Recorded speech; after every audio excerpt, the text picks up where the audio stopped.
तन्मय, जशी तू ही मानापमान नाट्याची बातमी सांगितली ना, तशी एक भेटीगाठींची बातमी आहे. हो, एकदम खास बातमी आहे राजकीय भेटीगाठीची, दाराआड झालेल्या भेटीची आणि त्यामुळे झालेल्या रुसव्या फुगव्याची. शरद पवार आणि एकनाथ शिंदेंच्या भेटीची एकदम शरद पवार स्टाईल ही भेट होती. कुणाला कुठलाही पत्ता लागू न देता थेट कृती पाहायला मिळाली आहे. अर्थात शरद पवार हे विधान भवनात गेले होते आणि त्यावेळेला एकनाथ शिंदे त्यांची भेट झाली. एकनाथ शिंदे यांनी त्यांचा सत्कार केला. पण या सगळ्यात त्यांची बंद दाराआड जी चर्चा झाली ना थोडी, त्यामुळे ठाकरेंचा आणि त्यांच्या सहकाऱ्यांचा मात्र चांगलाच तिळपापड झाला. पाहूयात.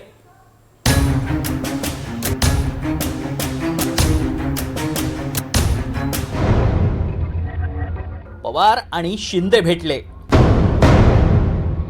भेटीवरून ठाकरे रुसले. म्हणाले, गद्दाराच्या छताखाली पवार का गेले?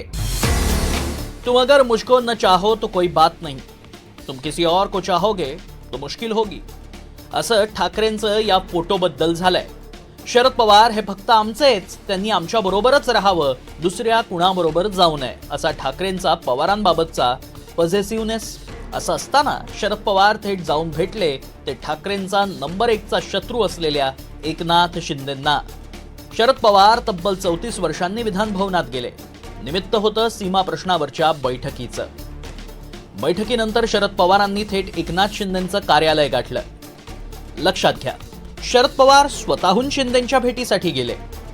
पवार आल्याचं कळताच मंत्रिमंडळाची बैठक सोडून शिंदे धावत धावत पवारांच्या स्वागताला पोहोचले.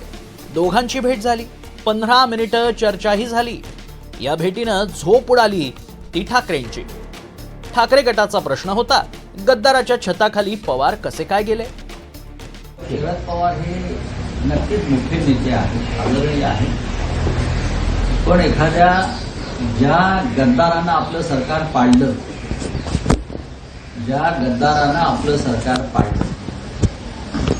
त्या गद्दाराच्या छताखाली जाऊन अशा प्रकारच्या बैठका घेणं, ह्याच्यामुळे मोठ्या नेत्याची विश्वासात ती कमी होते आणि घसरते. एकनाथ शिंदेनी या महाराष्ट्राला भ्रष्टाचाराची आणि गद्दारीची वाळगी लावली, कीड लावली. अख्खं विधान भवन पाऊस पडलं होतं. समोर राष्ट्रवादी भवन आहे, समोर वायवी चव्हाण प्रतिष्ठान आहे. हे आमचं एका निष्ठावंत कार्यकर्त्याचं हे मत. आम्ही कधीही गद्दारांच्या अशा ठिकाणी जाऊन आमच्या पक्षाच्या बैठका घेण्याचं एवढे आम्ही काय म्हणतात सहिष्णू नाही.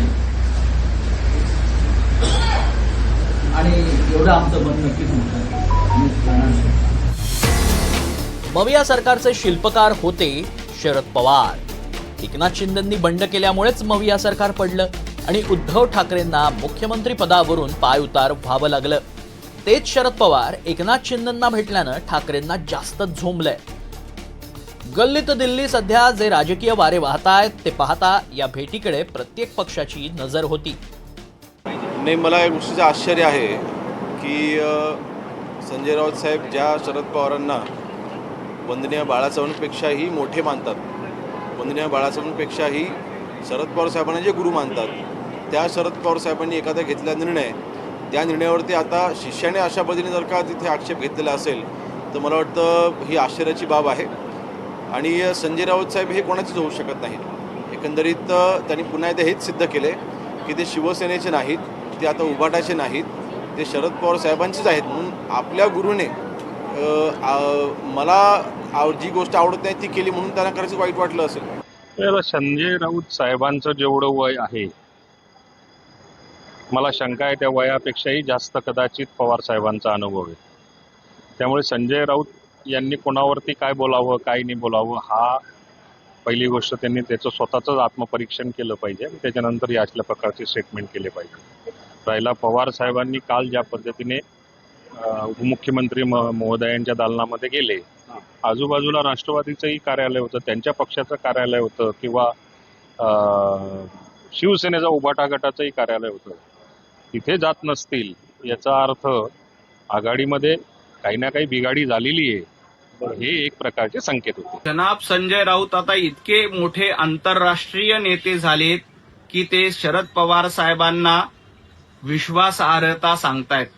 एक दिवस ते उद्धवजी ठाकरे आणि आदित्य ठाकरे यांच्या विश्वासार्हतेवर देखील प्रश्नचिन्ह उपस्थित करणार आहेत.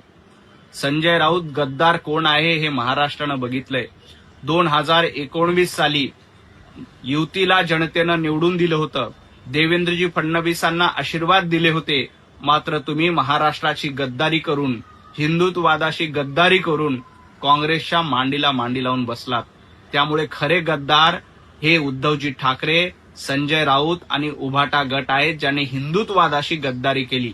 मला त्यांच्याबद्दल काही बोलायचं नाही. महाराष्ट्रातल्या राजकारणामध्ये एक गोष्ट अशी आहे की विरोधक असो की सत्ताधीश असो, महाराष्ट्रामध्ये जे काही असेल, जिथं असेल ते आयुध आम्ही वापरतो. पण या राज्यामध्ये सगळे मिळून मिसळून या राज्याच्या विकासासाठी एकमेकाशी चर्चा करताना आपण पाहिलेलं ते आजच नाही.